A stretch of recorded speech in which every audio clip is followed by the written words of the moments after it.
actually. It's like half pink. Really? My color up my eyesight off, yes? And go.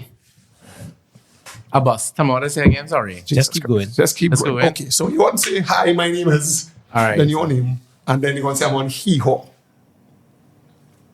Yeah. Anytime you heard the movie. You just keep going. We want to use this footage, you know what I'm saying? We're using this. We go in. All right. Yeah. Sir. Hi. And hi, everybody. My name is Val, and I'm here today with amazing people on an amazing podcast in Trinidad and Tobago. But I feel like I didn't say half of what I was supposed to say. On hee-haw. On hee-haw. Oh, yes. Jesus Christ. Start the damn show. We go in. It's funny, eh?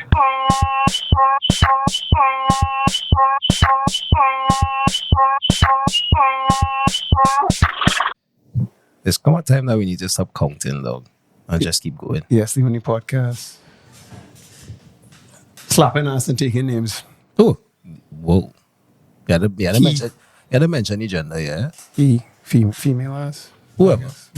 I we slap don't anything. However, doesn't matter. I'm not being really precarious. I don't know the word I'm going to use. I'll Google something. Anyway, Toolman here. We are Hee-Haw, episode 74. This is already extremely entertaining. This is 74.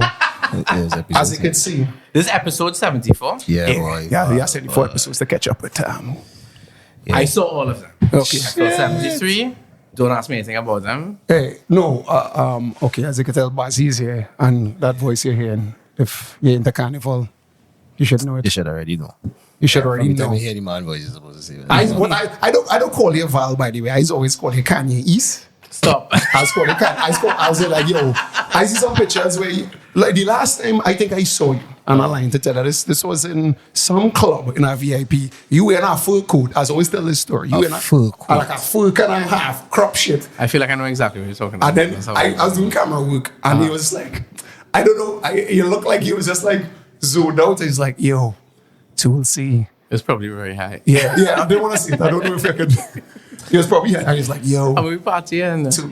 Tool C. What's he seeing? I was like, hey, Val, you come and give me like the shoulder. That's why I was trying to get the shoulder bump just now. Then he was like, hey, so what you doing? Yeah, pull your rope from us, like, come in the VIP. And it's just like, the baddest bitches I have ever seen in my life. I'm going to pretend I remember all of that, but No, it was like, a great night. That no, for real. That's when he was on his like Kanye. I started saying Valence Kanye East at this point in time. Then I see you started. You cut the hair. He was doing like I shorts. cut off the hair. Yeah. I've grown the hair. The hair's had a long run. Yeah, Not a lot. and I was like, I didn't know what you was doing. I was just like, this is some baller shit right here. So for everybody in podcast La La Land who was unaware of who we speaking with at the moment, we have I want to call him Valmiki, right? Everybody knows who Valmiki is. He is the creative director of Lost Strike.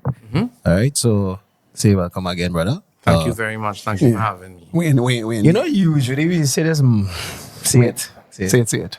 No, you really don't want me to say it. Say it. You sure? Say it. I'm going to say it. Eh? Say it. That's your proper. Magnum is. Magnum is. We like salt. Like Like that. salt. You cannot miss them.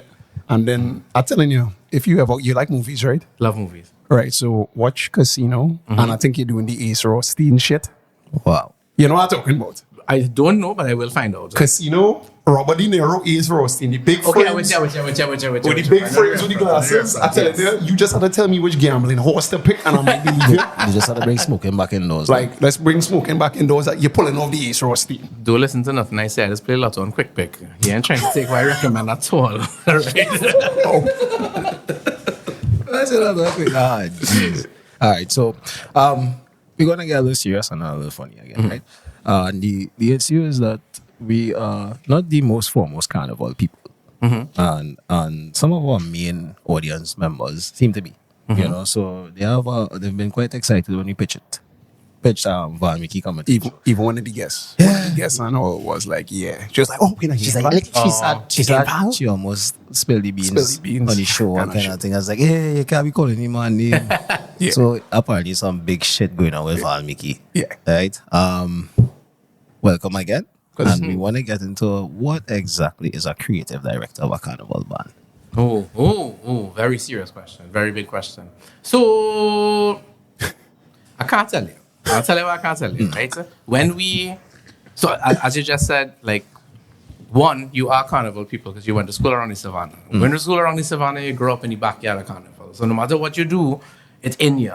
Was my first experience too, because like for me, my family, they were the Hinduist people that ever Hindued. Basically, right? My family is not carnival people at all. And so the experiences I had in school exposed me more to something that I suppose I connected with in some which way or form, right? Which was by extension the things that we did in the college, the things that you saw around, the road being shut down before carnival, all these different things, mass passing, whatever the case may be. In terms of being a creative director, when we left school or when I was in university, that didn't really exist. Like the idea of carnival companies or carnival mass bands being companies wasn't really a thing. I think the age that I grew in and the things that I suppose I did being a part of the tribe family of bands, tribe was like, I grew up in the church of tribe, in terms of everything that as they develop, I developed and I learned, and growing in that environment, there came the point when I was like, all right, I feel like in going into the Lost Tribe framework and we were starting it, at the time I needed something that was not Val band leader. Val band leader, Val mass man still is a really important part of what I do, but Val creative director was more important at the time for me because I felt like you needed somebody for this product that would be able to creatively lead it. Right. Tell a story to the crowd about visually what this product is going to look like, what this mass is. What Lost Tribe represents is a thing, an experience that pays respects to our storytelling heritage. We are storytelling people. You can meet a man on the corner of Frederick Street, you could be talking to your grandmother. One thing stands straight with any Trinidad you meet up is that the way that they tell stories always have a story. And even, but you always hear the Americans say the way that we speak also has like a sing-song kind of way to it, Everything in terms of if you look at how our ads are created, how our calypso is, how our extempo is, everything is about taking you through a journey. Whether you're talking about Lorraine or you're talking about Gina and Dinah, whether Desha talking about the rag that she's singing to right in front of you, or Marshall talking about Boy. Every single thing have a story in terms of like how we take it and how we develop it, And that's what Mass is. And in our overall carnival, Lost Tribe for me was kind of like that glue that took our storytelling heritage and the future of carnival and the future of us and kind of put it together.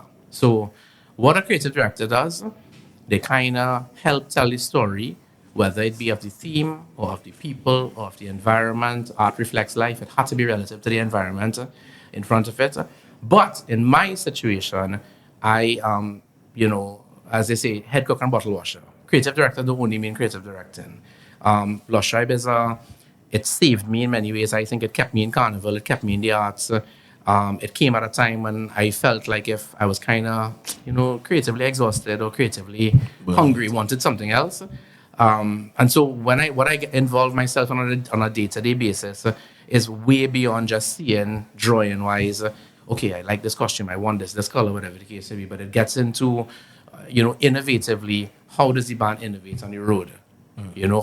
How do I create an experience for somebody? As you say, you may not be carnival playing people, but you are consumers. Absolutely. When you walk into a grocery, whether it be grocery A or grocery B, there's one that you like more because of the way that it's laid out. When you buy a product, it's advertised to in a certain way. So we spend the majority of our year, and I don't mean as Lost Tribe alone, but as the Tribe family of bands, working out the road experience, working about when I stand up in the sun, whether it be heat, whether it be breeze, whether it be rain, whether it be how long it takes me to get a drink, the height of the counter, what is comfortable for me to hold the glass at, if is it this level, that level, and every time we do it, you sit down, you re-prototype, because Trinidad Carnival is a first moving product. Trinidad Carnival has nothing to compare itself to. Everything else compares itself to Trinidad Carnival. So what we do and what we design and what we dictate, it sits, and I don't say this from a egotistical Trinidadian standpoint at all. I ain't beating my chest for that. I just literally saying what it is. When we design, whether it be soca, structures, costumes, whatever the case, we start a cycle that takes us through the rest of the year.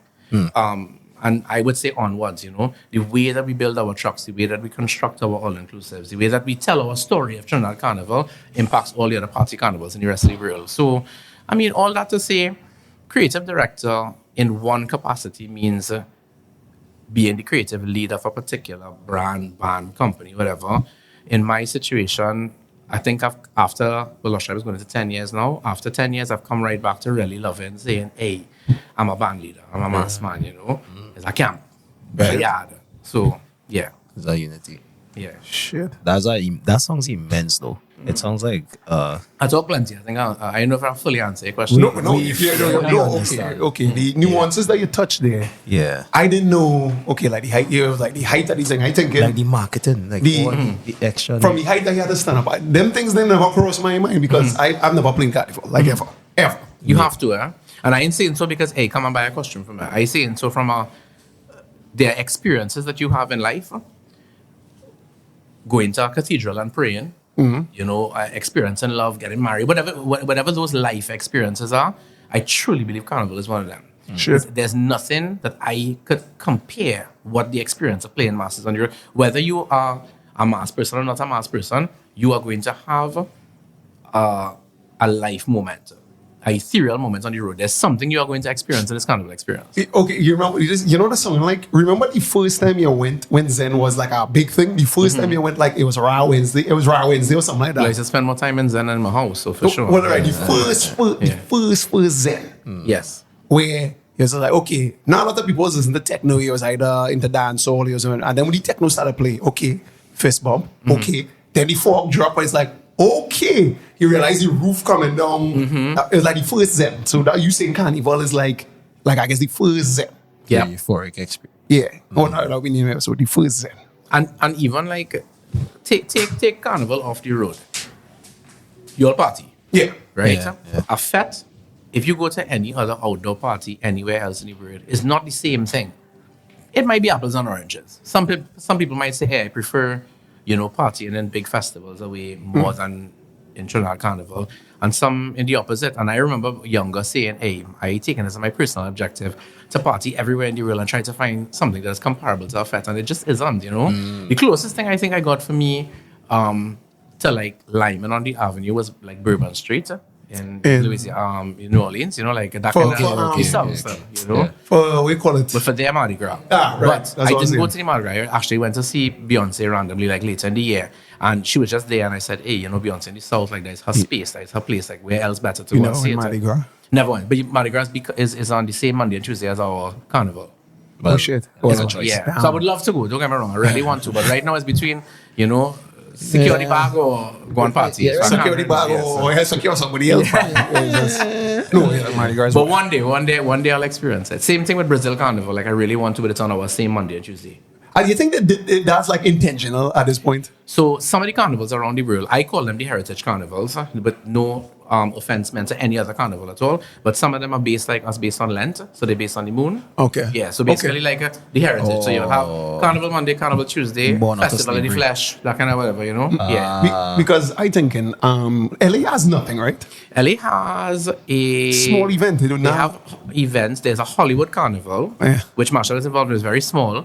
I don't remember the month of it offhand right now, but again, it's run by Trinidad and diaspora across there. Right. Similarly to a lot of the big cities around the world too. And again, it really comes from their diaspora, the size of their community. And then you would see who they have. come in. But everybody's trying to come to Mecca, if you understand what I mean. Like It they're is, trying to you come know. home for the actual thing. Well, recently in past episodes, we've been speaking with some carnival-oriented persons, and there was a sentiment that was being echoed that Trinidad Carnival somehow is going far too commercial for it to maintain its historical and its value, its heritage, its value. But from speaking with you, I think it goes much deeper than that now, because at the end of the day, what I'm hearing is that inherently Trinidad and Tobago created it. So there's no way that it could be outshined or recreated. Or commercialized from It can't- Over commercialized. No, you see, that's is a controversial topic, and honestly, I feel like if you talk to 10 people who are involved in Carnival, they're going to give you 10 different answers. There's no right. Val is not correct on this. Val could only give his Opinion. contribution, and my contribution is this: one, if I take rum, costume, truck, music, gal, man, and I put them in America, I put them in London, I put them in St. Lucia, I put them in anywhere. Every single space I put them, if I leave them for a little while, they're going to start to react differently. For example, you have Carnival if you use Carnival as the one word, you have Carnival in Trinidad, then I put Carnival in Jamaica. Carnival in Jamaica on the road is nothing like Trinidad Carnival. Carnival in Guyana is nothing like Trinidad Carnival. They may be playing exactly the same music, but things change, you know. Culturally. Like, look, for example, Tobago Carnival. Well, this version of it has been developed over the past couple of years. And when you ask people what Tobago Carnival like is on the road, it's so different. We had a product called Melee that we did with Marshall in Mexico, right? Mm-hmm. Tribe costumes, tribe trucks, tribe DJs, tribe masqueraders on the most beautiful routes I've ever seen in my life in Mexico in a resort. Does it resemble Trinidad Carnival? A bit. Is it like it?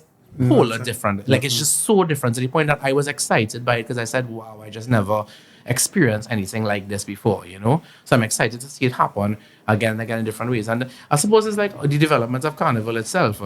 If you take and you put it anywhere, let me say 10 years move on from now, Jamaica Carnival is going to be a totally different product than it is to Trinidad Carnival. So, as you say, can I replicate it? No. But can I be inspired by it and can I draw from it? Yes. The party carnivals all around the world draw from here, you know. Like, we've now created a network in the same way how your parents are just saying in Trinidad, you may get up and move to the States and your child might move to Canada and so on. So, we have Caribbean roots that touch all over. What we are also seeing now is a big part of the carnival community are people who are not even diaspora at all.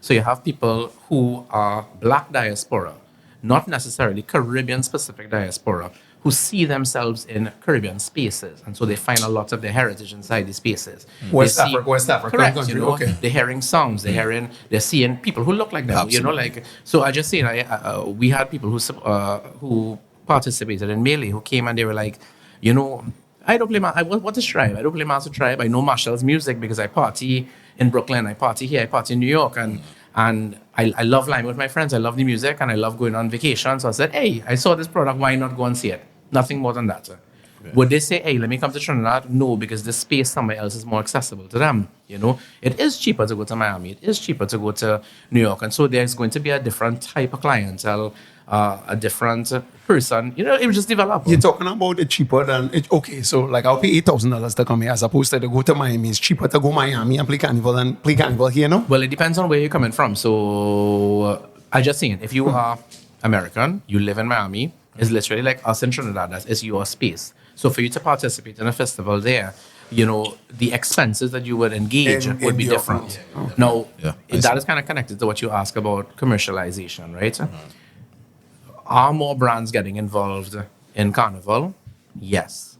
Is that a good thing for the Carnival? Yes, because you have more money flowing through the Carnival, more opportunities, more income earning opportunities, more expansion, growth opportunities. Do some people look at it and say, hey, it's becoming commercial because I'm seeing Hennessy over, you know, because we did, I'm saying Hennessy because we did an execution for them last year where we had traditional characters and stuff like that. But around the stadium. Correct. So around the stadium, we went at certain fets. And when we did it, I was excited by it because, I mean, I'm a heritage and core culture man to my heart, right? I wouldn't do anything that I felt would damage the culture in any which way. Hennessy is involved, as you know, in something called Hennessy artistry over the years in the past. Okay. So it's not just they don't talk about the like the drink alone. They talk about the artistry of the drink and they compare it to art. So you'll see them talking to musicians and having concerts and whatever the case may be like that. And they said, hey, we want to talk about the artistry of the mass, you know? And they did this whole campaign that basically explained traditional characters and how it's meant and how it's made and how it's this and that or whatever. And then, of course, they had ones that were done in their colors and they performed in the parties. And I thought to myself, you know, if this brand that had the buy-in to be able to support transferring the language of the traditional characters into today's form didn't get involved, would the traditional character be at the front right-hand corner of CIC FET? I'm just saying, you know, would it be in the line of sight for New Society? It probably wouldn't. Again, I say, that is my perspective on it. I think there's apples and oranges, there's rights and wrongs to every single part, because somebody else may come and tell you, you know, I don't feel that way. I don't want it to be there. It don't need to be there in the first place. The other perspective on commercialization, and tell me if I get too deep. We are on our podcast, my key horn, I'm talking about kind of we will talk about horse after. Right? We'll get to the horse. If you look at something on the surface, you will only see the surface, right? Yeah. There are so many parts of the carnival that are deep and core to its culture There are so many bands that still produce as traditional ways, like they produce as families. Their mass camps and their places that people purchase from are like in their homes and stuff. Yeah. Like they really operate like the mass has always operated, but they may not be the largest voices on social media. So they mightn't be the ones that are loudest in the media. So if I only watching Facebook and Instagram or whatever, and I looking for what is coming closest to me, that's what I'm going to see. But if you want to see culture, you could go to stick fighting all over the country. If you really want to see it, you could go to the traditional competitions. You could also go to where they rehearse. You could go to Camberley, Carnival Tuesday, Friday, across by the bridge, if you really wanted to see it. But on that particular night, are you going to a fete or are you going to that? You have to make a choice, So which one are you going to go to? If you look at NCC's and TTCBA's list of schedules, they have a long list of schedules that take you all the way from January straight down afterwards, It's like this long brochure calendar. Correct. Yeah. Are some of them the best organized? No. Maybe yes, maybe no. Are they the best advertised? Maybe yes, maybe no. But that is not the point of this conversation. The point of the conversation is to say that they exist and they are there. So there are parts of the carnival that are louder than the other, but it does not mean that they do not all exist and they are not all still there. Yeah. Absolutely, because the advent of the onslaught of sexual Sexualization. over sexualization, I would say sometimes. We talking about the side vag. We learned about our word last week. Have we learned our word last week, right? Side vag. It's called side vag and side boob. And side boob. Very important. And wire bras. Right. You're learning. You're Big up learning. yourself, Keisha, right? Because she Big up was yourself, celebrating missiles, right? So, Keisha's going to came here first. yes. So she's like, side vag. She's like, what is side vag? Right, so apparently that's jargon in the bikini space. We didn't know. With the onslaught of this sexualization of carnival, that's been happening since the 90s. Because what I've realized is there was like poison was a big thing when it was coming out, where the cultural or the more traditional folks was like, what the hell is this? This is not mass. So Carnival has always been facing controversy throughout its life. And I just want to say, to add to that, remember when Thong Song with Cisco came out and it was a big uproar for what it is now in terms of, like, I watched we've come very far. I watch our videos like, this is tame. Very and now tame. I'm watching Carnival Very like, yo, Cisco need to come. Cisco need to do a remix They had in nothing, Trinidad. they have nothing on Carnival. Yeah, no. No, I mean, I really am not complaining. Or I love casting, Side or no casting a judgmental finger. What I'm asking is, have you been, because what I've looked at in Lost Tribes' rendition of Carnival, it's never a sexualized thing. There's always some sort of element of storytelling. Now, you've been saying it since the beginning of the podcast. Lost Tribe is the one that did the short film, the trailer?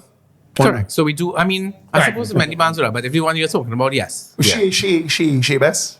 Yes. Okay, good. Yes. So, as I was saying before. Sorry. Yeah, that's small thing that you talk about. Do you or has Lost Tribe ever felt the pressure of having to go that route? So, give me, and just to clarify what you're asking, Sure. have they or have we felt the pressure to conform to pop to the now culture, new bikini bead sexualized? master? Okay. So, a couple of things, right? Like, what you may refer to sexualization, let me refer to as just sexy, right? Somebody feeling sexy in a costume is a powerful thing. Sure. Imagine, I just saying, like,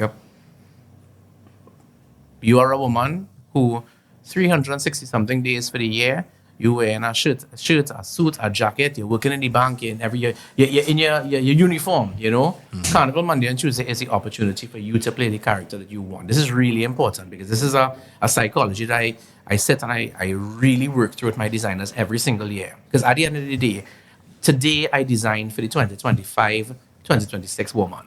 Who is she? That woman is very different from our parents, who would have been playing mass in the 90s. So if I'm designing for this woman, who do you want to be? Carnival is about putting on a character. It is literally putting on a mask. When we put on this mask, whether it be the mask of the days when, again, the traditional characters, the traditional ancestors, they were playing mask, or you're putting on your feathered backpack right now, what do you want to feel when you put that on? A lot of it comes from more than the design. It comes from the way it's presented. So in our carnival, we have seen feathered mask, we've seen traditional masks, we've seen the development of a front line, and then now the removal of what a front line is. You mentioned wire bras before, you know. You've seen the development of different types and styles of costumes that range from individual, very big, to down. Sexy is one part of it. Sexualization, for me, I think is something totally different, but sexy is a part of it, meaning if I have been feeling covered or feeling a particular way, let's say down, you know, for the entire year, what do I want to feel? I want to feel powerful. And for a woman, a lot of time, powerful means I feel sexy, I feel attractive, you know.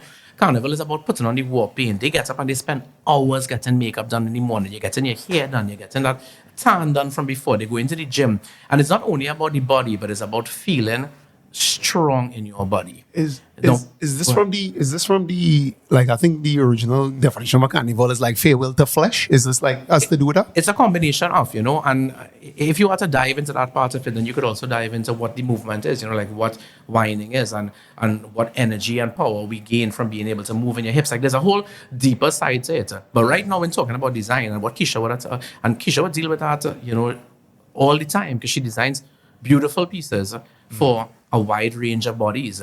It's not about being a size small or extra small or this. It's about any size I am when I go on the road for Carnival. I want to feel comfortable, you know? So, for example, she may have mentioned bikini bottoms, you know? Yeah. I want to feel sexy in my bikini bottom, but I want to feel secure in my bikini bottom. So, for example, at Lost Tribe, one of the things that we speak about all the time is how do I make a woman feel sexy without making her feel vulgar? You know, so I have people who play masks with me who are of a variety of ages, everything from 18 all the way to 70-something. I have a lady playing masks with me this year is 90-something. Wow. She messaged from before. She said, hey, I register playing masks. I just want you to know. No, tell me what band she in, so I tell me what section she in, so I only wine. I don't even remember. Before But she let me goes. tell you, she is here, you, all right? But Stop watching that. I don't even know how to respond. But the point I'm making is anybody who comes to the road for Carnival, your relationship for Carnival, you know what you want to be when you go outside there for Carnival. I cannot, and this is again a big thing for me, I should not give myself the liberty of telling you how you should be looking for Carnival. So when we design our band, I design my band with costumes that are a little bit more conservative. I design my band with costumes that are a little bit more revealing, but across the board, all the costumes are sexy. You know, if I am making a skirt, if somebody wants a skirt to play, because I have women who are, you know, high in corporate that come to play and it's like, you know, I want to play mass, I want to feel amazing. But at the same time, you know, I don't want my legs outside because I feel like I'm playing mass and I have to go to work the next morning. And I say, okay. In the same vein, by after lunch, she take the skirt off and she make it a cape. And I say, well, hey, because, you know, you get the feeling, you get the vibration, but I feel comfortable enough to be able to do so. Amazing. And what about the guys? Because you say, when body's sexy, what about the men? I took direction based on where you started. No, I don't But want same psychology. like me, okay. Let me start with me. Small. Thank you, same Right. man thing. Not small. Right? But my point is, the two of us should be able to play mass in the same pace. And again, I have to be able to gain my power. Yeah. I should be able to stand up in the road and not feel, well, hey, because I'm not a strong man, you know, I'm not going to be able to. Exactly. You know, I want to feel comfortable and confident. So when we design the costumes, again, we design a buffet of costumes that have covered tops, see-through tops, no top, short pants, long pants, shorter pants, all kind of different things. This year for, last year. Yeah, last year for Tribe, in terms of the board shorts, we started offering 2 lengths of board shorts. You have the longer one for the guys who, you know, feel like, I want traditional, kind of Quicksilver, us back in the day board shorts that we kind of grew up with. And then you have the shorter ones for the fellas who want shorter. And we also offer the pants now reversible. So you have a pattern on the outside and you have a plain ombre on the inside. So basically, when you register, you have an option of buying 4 pants, even though it's one section you're purchasing from. In Lost Tribe, we take a little bit different approach in terms of the pants, where the pants is the costume, so it's decorated and stuff like that. But you have short pants, long pants, different size fits or whatever. And when you contact the mask camp and you speak to the committee members, they kind of walk you through it now. But all that to say, sexy is a state of mind. Absolutely. You know? You could be, let me tell you, I have interacted with some of the most physically going to the gym every single day, beautiful people in the world who keep going and they're keeping like, nah, I'm just not confident. That's not me. I don't want to be outside. Yeah. Whereas on the flip side, I have interacted with people who are much bigger and they were like, song, I'm ready for it. Let's go.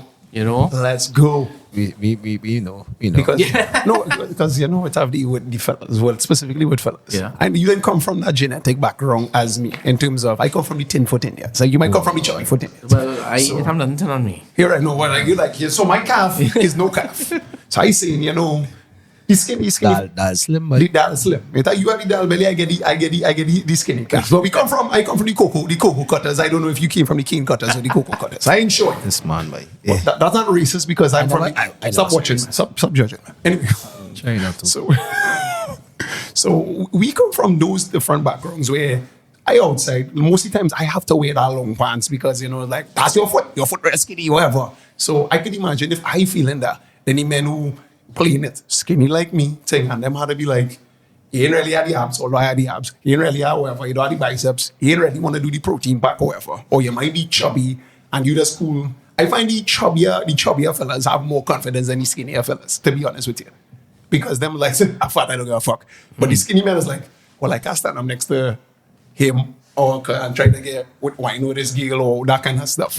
So I find in terms of the low self-esteem, you know, make it clear to me that even the buffest fellas, the most good-looking people, however, them having the issue to having more of an issue. Because I think in now I wouldn't play Carnival because No, man, you can't say. And, I'm kind of happy you're bringing this up too because that was one of the main foundations that Lost Tribe started from. I wanted to redefine and break the barriers of like beauty when we started. Like when we started in the industry, beauty was in a particular place, and I felt it was restricted. I felt it, mirrored the international standard of beauty, which wasn't our standard of beauty at all. Right. And I feel very proud many years later to see not only in Carnival on the road, but in the advertising across many bands. You see people of different sizes, people of different colors, of different creeds, people from different spaces be used. And that's not only in Trinidad Carnival alone now. Like when you look up and down, 10 years ago, you weren't necessarily seeing plus size models at all represented in Carnival costumes. It was a fight. I have been in rooms where I would sit down and have conversations, and it was something that was challenging. But, I believe a lot in the power of timing, and I believe in sometimes you have to build it and they will come. And sometimes instead of moving mile by mile, you have to move centimeter by centimeter. And a couple of years later, it's very happy for me to see, people are taking to it. Carnival is a thing that does something for you. And that's my main message into all my masqueraders, There's not even a conversation in our camp saying, hey, I don't feel like if I'm physically ready for it.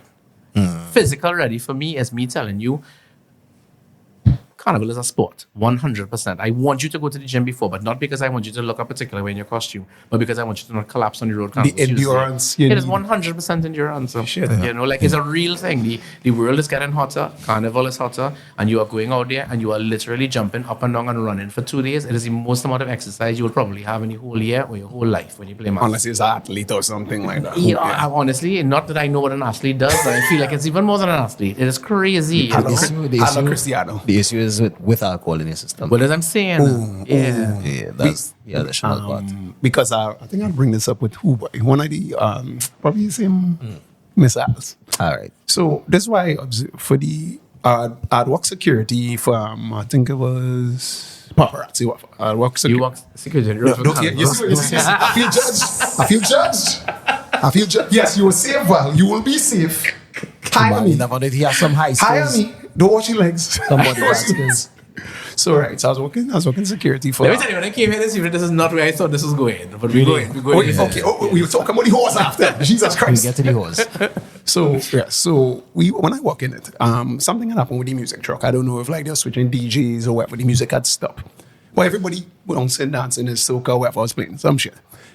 Everybody was like normal because I find it's like a kind of NPC. When the times I've been on the road, I've seen everybody just chipping. The time when the hype reached there was when the music cut and some random, I don't know if I can say the word, some random N-word with a bottle and a spoon. He just ding, ding, ding, ding, ding. And the next man went walk up by him and then it was just like a hodgepodge rhythm session started. Right. And everybody just went wild. Wow. We said that's the best time. And That's the best time. yes, That's the vibe. and I was like, why we can't? That to me, in essence, that was the first time I really watched it. Was like, yo, okay, this is Carnival. Not the big Marshall Montana or the big truck, or you bring the Nicki Minaj down and, hey, look, Nicki, you have on your phone and shit. But like the time where we back to live instrumentation, because that's basically what Calypso and stuff was. And it was strictly, I was just about the vibe. Well, of course, the Venezuelans was going crazy, because I don't know why it had so much Venezuelans in that part, but it was real Venezuelans. Probably because of the name paparazzi. Paparazzi is Italian. Yeah. That's how American would. No, that's like Italian. What paparazzi mean? I have no idea, but I love them. They're good people. But yeah, so you get me, yes, and big up to you, paparazzi, if I get hired back again for that security work. That was, yes, I can't work security, just FYI. But yes, so that's what I'm saying, for the live instrumentation, for you to get back that, I don't know, sense, if you get, I don't know, get a live band where, like, I always see live people like Roy Key, but like, you know, I kind of saying, like, you hire them. So they have, right now, so Carnival Monday, Etienne Charles does live band on the road. He runs the band, but the band only runs for Monday, right? Yeah, because they can't do that whole thing. But this was it. Just do his thing. Last year he played with us on the road because he was here on Carnival Tuesday as well, and it was amazing. You know, I have so much respect for him as an artist. For us, we have live elements. So we have DJ on the road because, I am a generation DJ guy, so I believe a lot in a DJ as an artist. Like, DJs are amazing. What DJs are able to do, what I've seen Mike Men be able to do, like, it's like a Pied Piper situation. I feel like them playing it, and we are just like rats and ducks just running behind them. You know, this to me, I just go crazy. It's just like Marshall. I could be anywhere. I see Marshall on stage, I'll lose my mind. Really? Yeah. I've seen him perform. I've seen several people lose their mind. But all that aside to say, their live elements. So, for example, we have, I know Reese was on this before, so we have Boom Boom Room. Boom Boom Room is always our truck number one going down the road. So they play alongside the DJ to kind of change the experience of what DJ truck music is. We have Tassa in the band. We had rhythm section at a particular point in time. And over the years, like Lost Tribe is a rhythm band. So we kind of look at different ways to kind of incorporate artists or different artists. And when I say artists, I don't mean only vocal, like different kinds will play. I have seen and have, heard bands trying to bring back live bands, and there are a couple of them who do it, which I think is amazing. But it depends on, as you say, like the band that you particularly go in, which band they may have, etc. Okay. So I do remember, like you mentioned, Poison Days. I don't remember if this was Poison, but I was a child. I had an aunt who used to work on Presidential Insurance on Richmond Street. Shit, that was you don't want the $50 insurance? So it's like Scotiabank and the Anyway, so we used to go there as a child. My mom, they would take me there, and I remember coming outside. So when the bands are passing, they would bring the kids outside the office and say, well, stand up there and watch the mass. So stand up and watching the mass. And I remember seeing Ronnie McIntosh on the belt that the TN segment is hung off the pole. They used to hook that on the truck, and the man like hooking off and singing to people, whatever, with one foot, with the other foot, and then he would go back in, whatever the case, take a rest, and when you're ready to sing again, he kind of come back and hang it off the truck. Now dealing with police officers and safety officers myself, I do not know how that was happening in the 90s. It's the 90s. I'm not going to say, but it was an amazing thing to see. It was 100% in the 90s. Yeah. You can get away with that. I would love for them to allow that to happen again now. But you just need to talk to the right ropes and lines technicians. There's a one word for it. It's called bribe. I don't know what they're talking about. I'm not part of this conversation. I say backwards. It's called E-burb. Yeah, right. So, speaking about bribe, what do you have to say about the price point at Carnival? Many people, even some of the people who wanted to ask questions, were like, what would Lost Tribe do with the so-called perceived price jump in costumes or the ability to... You want the Apple 5C of Carnival? Yeah, what's the Apple 5C? We don't want the not necessarily 5C. We just want because you can't put a price on quality, but at the same time, like what we've noticed is that people complaining a lot that prices have just skyrocketed. It's more for tourists, as opposed to I was talking to these two girls, one coming from Scotland, like every year, religiously. I think it's like one thing for Trevor, and I was like, so much you paying? She was like $8,000. It's like, you fuck for that. That's flat. You fuck for that. It's like, nah, she just happened it like that. So similar to the commercialization conversation, right? The reason that doesn't really sit right with me personally is I feel like if you're making a general statement about the whole carnival by only watching one corner of the carnival, right? So you may be talking about 6 bands in a carnival that has 270 something bands. So like this weekend I visited a band, smaller size, that was having their photo shoot to launch sales for next year. This band, all inclusive, has outfits available for less than $2,000. 2,000 TT. Do I say All inclusive? All inclusive. It's available, it's there. Is it the same product that, let's say, Tribe, Lost Tribe, Yuma, any of these other bands may offer? No, it isn't. But if you're looking for different fits for different pockets, it's available throughout. So you could find bands that offer different price ranges if it's a price range thing you're looking If for. you have a problem with any money. In our offering, we would have made a conscious decision to offer something, premium packages, whether it be you consider it premium in terms of the alcohol offering, the security, whatever, but there's an assurance that you get when you come and you play mass with us, and that was what I see as the justification of the price. You have costume design, but you also have costume assurance. So, for example, when you come by me on Carnival Saturday, let me just say, and you, not that I'm encouraging this, you order a wrong size. We always say, all right, Carnival costumes are pre-ordered costume things, whatever it is. But if you come by me and I just say you put on weight, you lost weight, whatever, you order a size small, you need a size medium, I'm going to make sure you get your costume before you leave the road, which means that I have produced extra costumes to make sure I can facilitate you, or I have paid a customer service area and fix it to be able to sit there for an entire week to remake things for you. And you can speak to masqueraders who have done that, who have experienced it, but my personal standpoint is my objective is to make sure the masquerader gets to the road happy. I've had situations where a masquerader came and they pick up their costume and with good intentions, they were like, I ordered it and my friends are now playing mass in another section or whatever, and I would like to change. And I was like, well, it's my responsibility to try to help. Let me try to see what I can do for you. I may not be able to help you immediately, but Carnival Saturday, I'm going to make sure.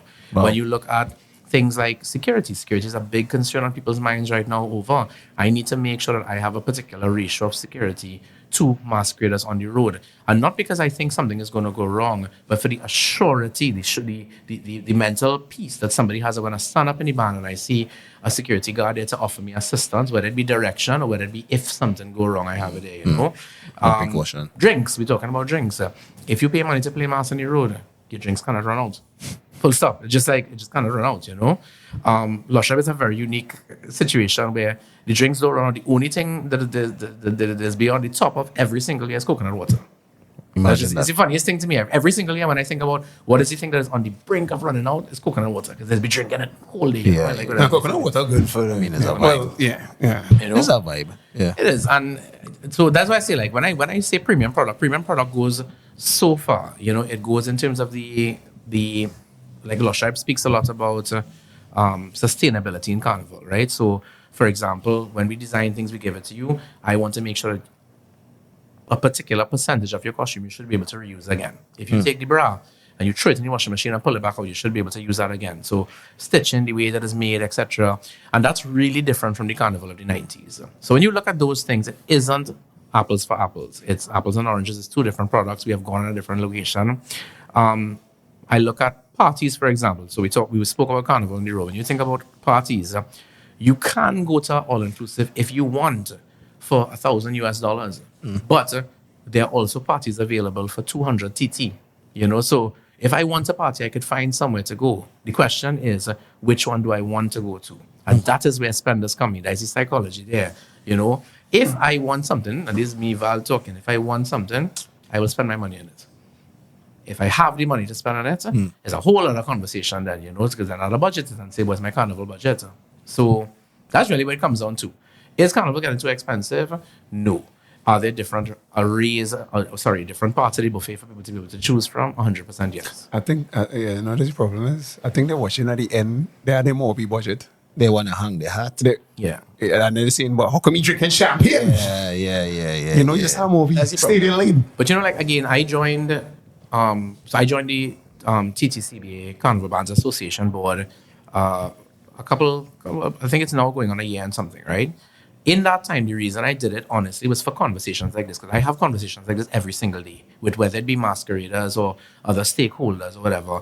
And I said, the only way that I could properly answer or find solutions for these types of conversations is by being inside the source. I had to see it from the inside. So forget Lost Tribe, forget Barataria, forget QRC, forget anywhere. I want to be in the middle of the mass where I did not come from, but it's something I understand.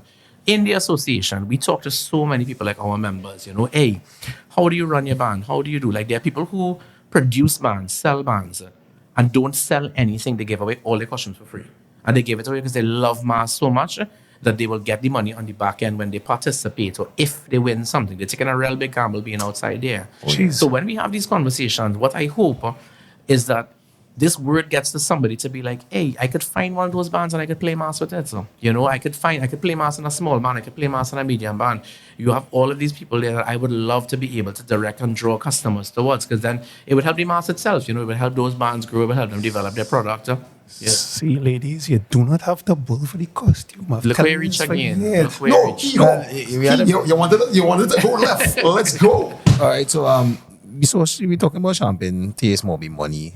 You hang your hat where your hand can reach. That's fine. It's absolutely great. That's a great insight as well, because we never really look at it from the point of view that there's a range. The psychology behind Carnival, well, big band Carnival, is that people seem to have this FOMO when they don't get to play with the, let's say, the tribes of this world, and in a sense, they somehow don't view the smaller bands as valuable in any particular sense. And I think that's unfortunate, because what we've seen is that over the years, when we speak to people about Carnival, it's like once you're with your crew of people and you're all having a good time, it doesn't matter who you're playing with, so I think that's a very good insight that you just gave to us based on the fact that you really could find what you're looking for. You just have to look. And I'll add something to that. Like what I'm working on right now with the board that I mentioned is I want to find ways to bridge the gap between, I just saying, the wider society and those smaller bands. And I'm using the word smaller bands, but I'm saying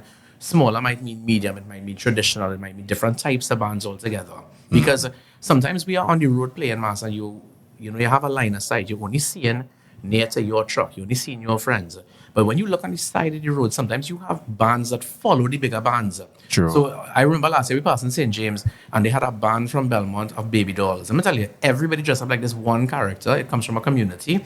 Them playing mass. Let me tell you, having the time of their lives. Baby dolls. Baby dolls, and afterwards I saw another member of the association posted, hey, I opted this year to not participate in big band mass and be part of this. And she went and she made her own costume and whatever. Because many of those mass camps, how they work is you would go, you join the community, and you go there every single week and you make your own costume, If you're part of traditional mass, you have to be a part of making the mass to be able to play. Mass. I remember talking to Lionel Jagger, who passed away, and Auntie Rose, who's from South, right? They make the traditional Indian mass. Amazing people, amazingly talented. How their mass camp is, it's like at their home. And literally the back she'll be like, yeah, if you play in mass across by us, and you want the big headpiece, you gotta come and you gotta play a part, you gotta be part of it, which is totally different to what we know right now as let's say that more consumer-based, purchase-based carnival. Interesting. Yeah, the commercial break thing. Yeah, so we had to run up on the Twilight before we do the commercial, so Yes. run it. Well, you gotta tell me that. Now we'll go to the hall. Welcome to the episode where we have to extend our most misogynistic, This is not going somewhere good. Let me hear what you're asking. our most misogynistic thoughts of the week. Actually, no, we're just joking. I'm not going to say. Misogyny. Misogyny. We just trying the AI to pick up these parts and directly after his no face gonna be smiling. It's like that's the clip we gonna use. Buzzwords. Misogyny. And then balance. But yeah, so this is the segment where we try to delve into what is live rent free in your brain, what the crazy shit that's been going on in our society, any little pet peeves that you have, any issues that you might want to address with the wider public. This is your opportunity. No, I do much better, but you need to give me a question or something to move to, because my mind is big going all. Oh, you have a lot.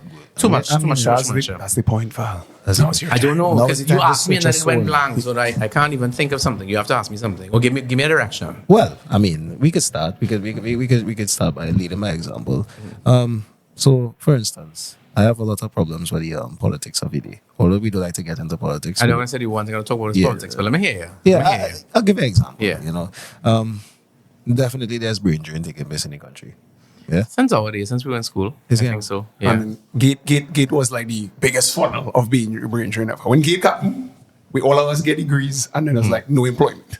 So I've seen Allegedly. I've seen a lot of our peers basically financially suffer based on not too much of their own fault, but there's like a phenomenon taking place where there are fewer and fewer resources on the island. And it's amazing to see how the government is reacting to it. I'm not saying it in a negative or a positive way, I'm being quite neutral, but as a citizen of the country, it's really alarming to really notice the socio-economic impact of the finances being helter-skelter and corruption being the order of the day. So that's something that's living rent-free in my head. So You we know, should- the one thing I think all the time with regards to politics is, you know, I would never presume to know that I know how to run a country. would never. So I it play, isn't I, even play, Marty. I play SimCity enough times. I think I could run a country, right? I play SimCity enough times. I could run a country. And I also firmly believe, like, hey, if it is I have an opinion about something and I'm going to talk about it, I ain't really talking about it about just for so, but I want to do something about it. About You know? it. So that's my real trying to get involved in something kind of side of it. Absolutely. On the other side, though, I really believe that in a society, opinion is important. You know, like the only way that a government can receive feedback at all is from people saying what they have to say. You Yeah, know, yeah. get involved. Like that's what government is for. That's what opposition is for. That's what our type of society is for. In terms of brain drain, though, like when we were in high school, into university, I remember feeling very passionately about my friends coming back. So all my friends who went away to university. You went. So I went to SBCS here. Jesus Christ. Yes, and the reason I went to SBCS is because initially I was going abroad through fashion school. Long story short, my mother would say, you ain't going away to study, no hobby, me, I paying for that. And we ended up battling it out until we settled at business school. Okay. And so SBCS was where I went because I wanted to go. I did London School of Economics, University of London. So I was going to go there. And somewhere in the age of the first Zen that you mentioned before, fell in love with Trinidad, and you know the rest is history, and we're here today. But all that to say, I remember telling my friends like, "Hey, you have to come back. You have to come back." Like, you know, like I became like super passionate, super patriotic. But there came a point where I realized I can't force somebody to be a martyr. You know, Fair. when you live in Trinidad as a child, as a young adult, and you move away and you experience what the United States is, what you know London is, what anywhere Europe, you know, you just go and you see that. To come back home here immediately, it is very hard. And I have lived through it with friends. You know, people who have come back and they are so down because they feel like it's not that it's bad, but they had another expectation. And I cannot expect from Trinidad what these societies who have been around for hundreds of years more than us, you know, have. Or what I can expect is that, okay, where are we in terms of the development? Where are we going? You know, 100% there are certain things that living in Trinidad is way better than living in any of those countries. Absolutely. When you live there, when you immediately come out of school, it is 100% a rat race. You know, when you live in Trinidad, it is not 100% that.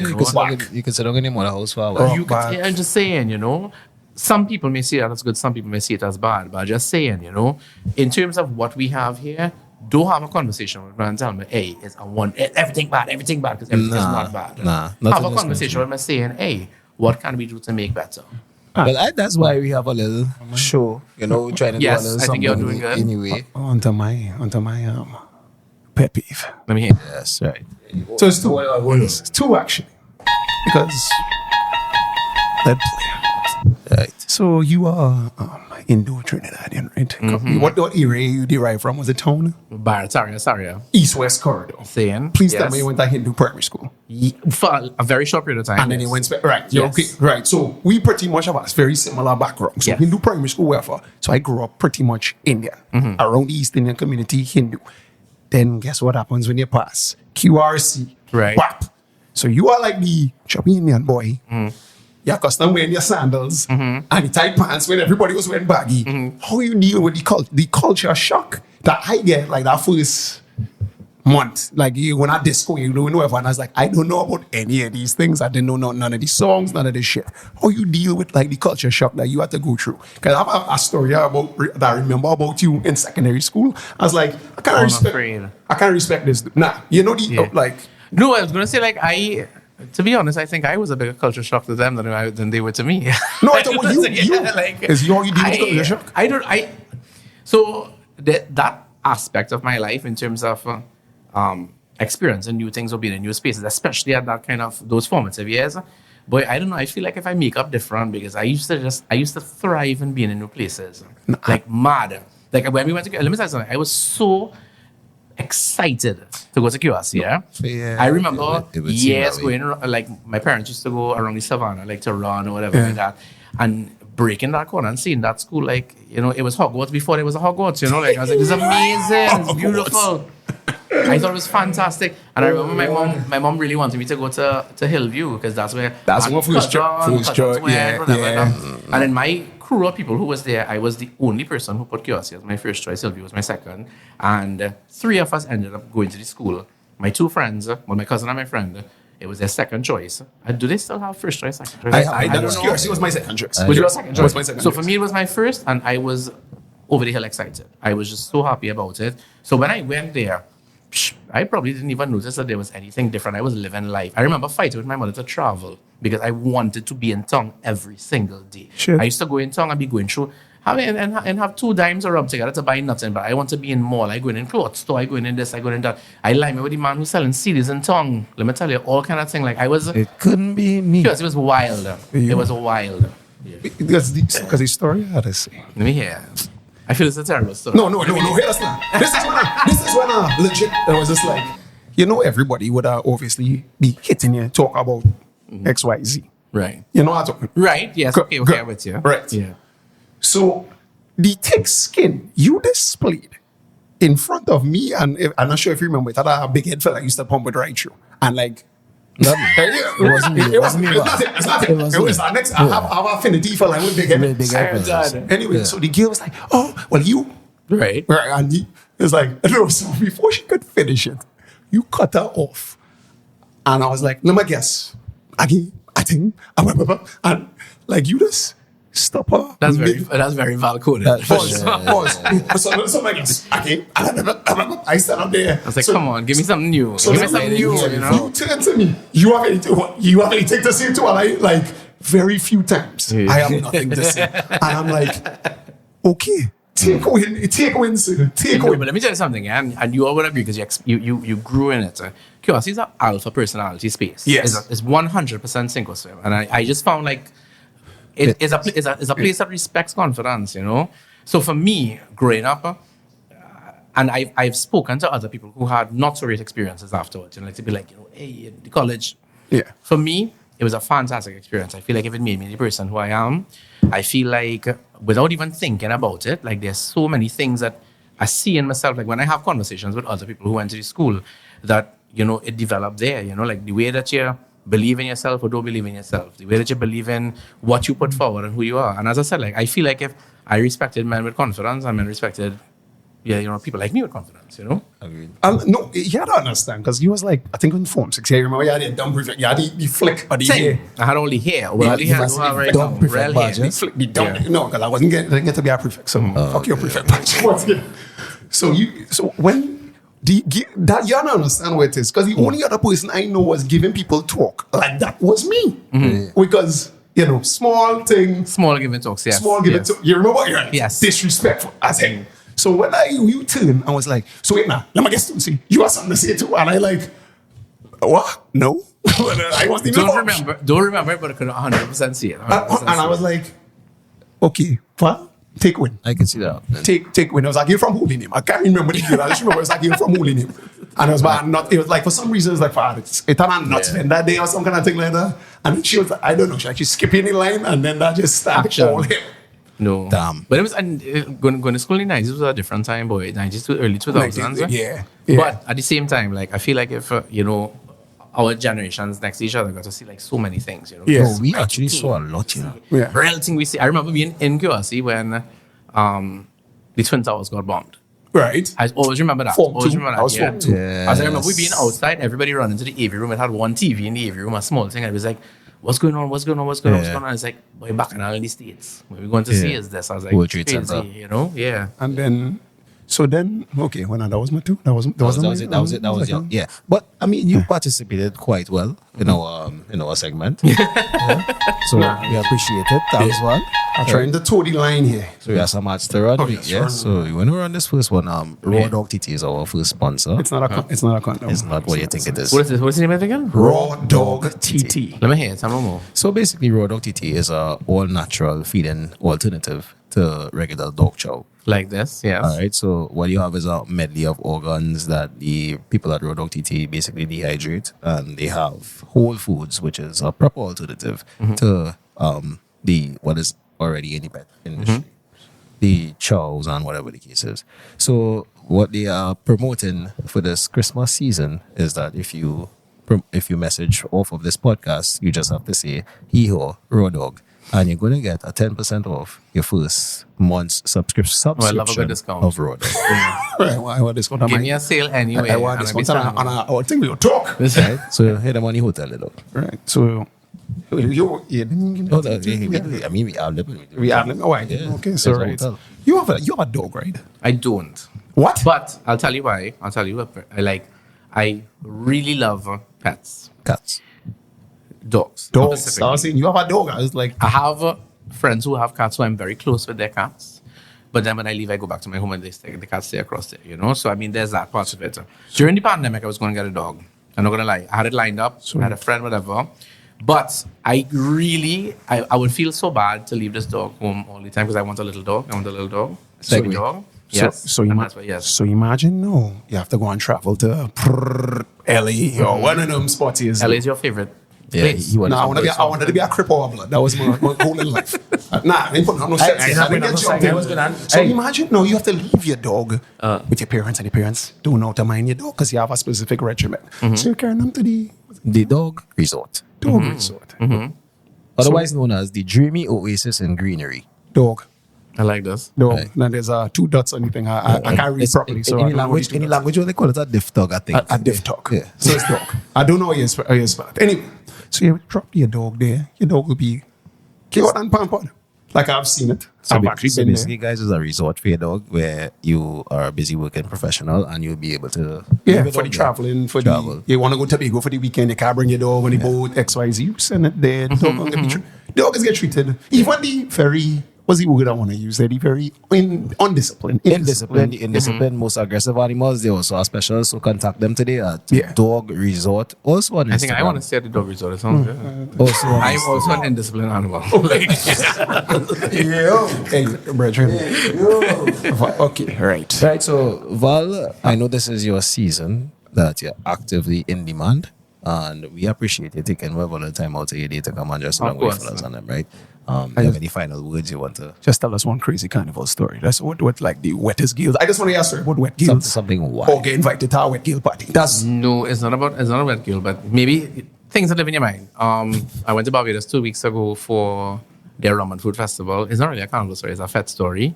And I always talk about how I'm a real heavy fat, so I could party, I could whatever the case may be.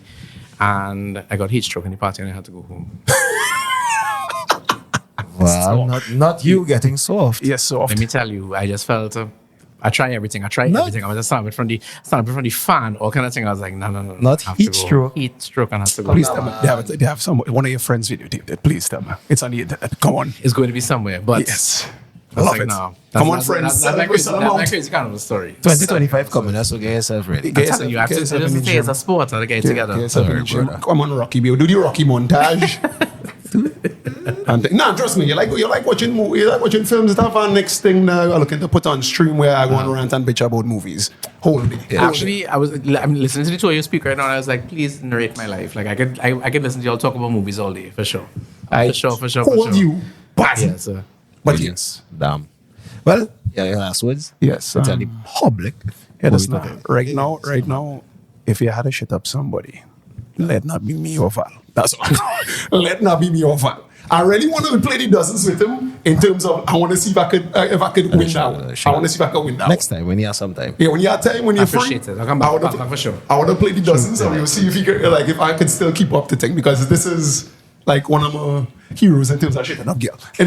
Right. So, you know, you always at the end on a kind of serious but funny note, right? I want to end with the words of Vaclav Pavel for all the people who ask about what he already means, right? So I'm gonna read it. I'm gonna read a quote. And the quote goes like this: "We must learn to treat the demagogue," is a big word, "and the aspiring dictators in our midst with the weapon of ridicule. The demagogue himself is almost incapable of humor, and he will disintegrate." So, without saying any more, do good every time, and good will follow. Finish the show. Every week on the air, You're like it's a the Bazzi's Cavalier. Toolman brings the heat, two hearts never beat.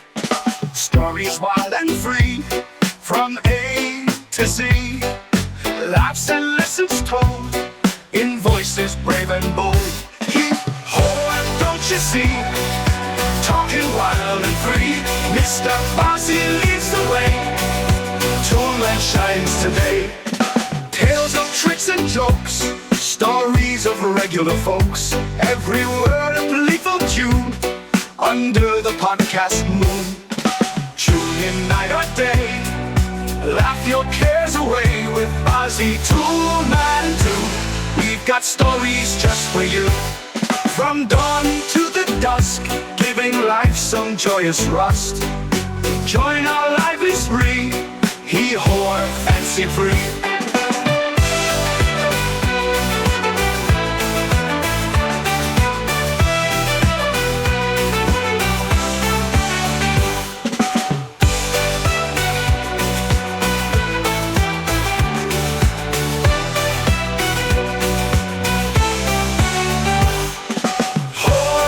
You see, talking wild and free, Mr. Bossy leads the way. Toolman shines today.